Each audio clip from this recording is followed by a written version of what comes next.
बिस्मिल्लाहिर्रहमानिर्रहीम। मेरे पास जो आज टॉपिक है वो आपके लिए बड़ा इंटरेस्टिंग है। कभी आपको ऐसे लगा हो आपने खाना खाया है और उसके बाद आपको फ़ौरन वॉशरूम की हाजत हुई हो। कभी आपको ऐसे भी लगा हो जब आपने खाना खाया है आपका पेट फूल सा गया हो।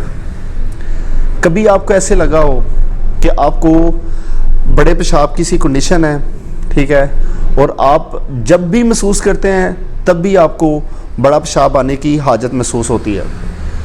या वो आता है पतला जिसे हम कहते हैं डायरिया, या वो आता है सख्त जिसे हम कहते हैं कॉन्स्टिपेशन। हाँ, तो मैं बात कर रहा हूँ असल में एक वर्ड की जिसको शॉर्ट टर्म में सारे लोग जानते हैं IBS। अगर आप IBS को देखें तो इसे हम कहते हैं इरिटेबल बाउल सिंड्रोम। अच्छा, ये इरिटेबल एक वर्ड है ना, ये इरिटेबल का मतलब है कि ऐसी कंडीशन जो पसंदीदा हो। अब जो चीज़ नापसंदीदा है वो बड़े पेशाब से रिलेटेड है।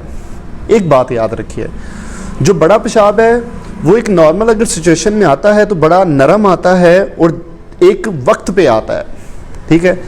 इर्रेलिवेंट नहीं आता। इर्रेलिवेंट का मतलब है बेवक्त नहीं आता, पतला नहीं आता, सख्त नहीं आता, नरम आता है। लेकिन अगर ये लूज़ है, हार्ड है और जब आप सोचते हैं तभी आ जाता है तो समझें आप एक साइकोलॉजिकल प्रॉब्लम से लड़ रहे हैं। अब ये जो साइकोलॉजिकल प्रॉब्लम है ये क्या है? ये हमारे सोचने से है। यानी कि अगर हम सोचेंगे तो ये प्रॉब्लम काज होगी। मैं असल में आपको इसके बारे में डिटेल बताता हूँ, तो सुनिए। हमारी जो आंतरी होती है ना, आंतरी का मतलब क्या है? बड़ी आंत, छोटी आंत और उसके बाद स्टमक, हमारी एजोफेगस और हमारा माउथ। ये मैं नीचे से ऊपर की तरफ आ रहा हूँ। हमेशा एक बात याद रखिए, हमारी आपने कभी सोचा है कि हमने मुंह से खाया और एनस से निकला? हमारे मुंह से लेके एनस तक का जो रास्ता है वो हमारी खुराक ने कैसे कवर किया है? ये हमारे डिफरेंट हिस्सों से जब गुजर के जाता है तो हमारी जो अंदर oesophagus, stomach, small intestine, large intestine होती है, इसके मसल्स होते हैं और ये जो मसल्स होते हैं ये अपनी हरकत बरकरार रखते हैं। हरकत का मतलब है कि हमारी खुराक को पिछले रास्ते से हमेशा आगे की तरफ धकेलते हैं और जब खुराक आगे आगे और आगे मूव करती रहती है और एट द एंड अपने आखिरी हिस्से तक पहुंचती है तो हमें वॉशरूम की असल में हाजत होती है। लेकिन इसका जो इरिटेबल बाउल सिंड्रोम का इशू है वो इस चीज़ से लिंक है कि जब भी आप इसका सोचते हैं तभी आपकी आंतरियों की जो मूवमेंट है वो इर्रेगुलेट हो जाती है। इर्रेगुलेट का मतलब क्या है कि जिस तरह मतवाज़न रफ्तार से खुराक चल रही होती है, ठीक है, वो मतवाज़न से गैर मतवाज़न हो जाती है और इससे क्या होता है, आपको उसी टाइम पेशाब की हाजत हो जाती है। मैं असल में आपको बताता हूँ कि आप इसे बेहतर कैसे कर सकते हैं। तो आप एक बात याद रखिए, आप डॉक्टर को कभी भी इसकी एंटी डिप्रेसेंट की तरफ ना आने दें, लेकिन डॉक्टर के पास एट द एंड ये ऑप्शन होती है कि वो आपको ऐसी अद्वियात दे जिससे आपके साइकोलॉजिकल फैक्टर को बेहतर किया जा सके।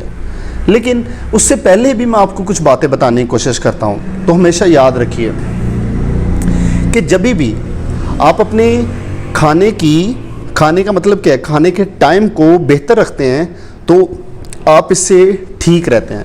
यानी कि अगर आपको दिन में 3 दफ़ा खाना चाहिए तो आप 3 दफ़ा ही खाते हैं। दूसरी बात है कि आप क्या खाते हैं। हमेशा एक बात याद रखिए, जो हमारा बड़ा पेशाब है वो हमारे एक ऐसे खाने से लिंक है जिसे हम कहते हैं फाइबर्स। अब जो लोग फाइबर्स का ठीक इस्तेमाल करते हैं उनको इस मसाइल का सामना नहीं करना पड़ता। और उस फाइबर में भी एक वर्ड याद रखें जिसका नाम है सॉल्युबल फाइबर। अब ये एक ऐसे फाइबर होते हैं जो ना तो डाइजेस्ट होते हैं, ठीक है, और ये अपने अंदर पानी की मिकदार को जज़ब करते रहते हैं, हमारे पखाने की यानी कि बड़े पेशाब की मिकदार को स्मूथली बढ़ाते रहते हैं, जिससे आंतरियों की रफ्तार ठीक रहती है और बड़ा पेशाब बड़ा नॉर्मल आता है, ठीक है। उसके बाद आप हमेशा बात याद रखिए, आपको कभी कब्ज़ ना हो, ना कभी आपको डायरिया हो। आप अपने पानी की मिकदार को बेहतर रखने की कोशिश करें और हमेशा याद रखें ORS का मतलब है ओरल रिहाइड्रेशन सोल्यूशन का इस्तेमाल करें। हमारे आंतड़ियों के अंदर कुछ ऐसे जरासीम होते हैं जिन्हें हम प्रोबायोटिक्स कहते हैं, उनकी मिकदार अपने जिस्म के अंदर बेहतर रखने की कोशिश करें। लेकिन मैं आपको कुछ ऐसे सिम्टम्स ऐसी ट्रीटमेंट बताने लगा हूँ जिसे आप मतलब अप्लाई तो करने से पहले अपने डॉक्टर से कंसल्ट कर सकते हैं, लेकिन आप इसका नॉलेज लाजमी रखिए, हमेशा याद रखिए। जब भी IBS की सिचुएशन होती है ना, तो बॉडी में डिस्कम्फर्ट होता है, बॉडी का मतलब पेट में दर्द होता है। इसमें कुछ ऐसी ड्रग इस्तेमाल होती है जिन्हें एंटीस्पाज्मोटिक कहते हैं। उसमें एक फार्मूला आता है जिसे हम कहते हैं मैबीवरीन, ठीक है। और इसके साथ एक आप कह लें फाइबर इस्तेमाल होता है सॉल्युबल, जिसे हम कहते हैं छिलका, स्पगोला हस्क, ओके, एंटीस्पाज्मोटिक के नाम से, ओके। उसके बाद अगर कॉन्स्टिपेशन है तो कॉन्स्टिपेशन में डॉक्टर ज़्यादातर लैक्टुलोज का इस्तेमाल नहीं कराते, क्योंकि ये भी डिस्कम्फर्ट काज करता है, गैस काज करने की वजह बनता है। तो अगर लूज मोशन है, डायरिया है, तो इसमें एक फार्मूला इस्तेमाल होता है लोपिरामाइड, ठीक है। लेकिन अगर आप इससे भी रिकवर नहीं हो रहे, फिर डॉक्टर आपको एट द एंड भला क्या करेगा, एंटी डिप्रेसेंट देगा, और एंटी डिप्रेसेंट से आपके साइकोलॉजिकल जो प्रॉब्लम चल रही है उसको बेहतर करने में मदद मिलेगी।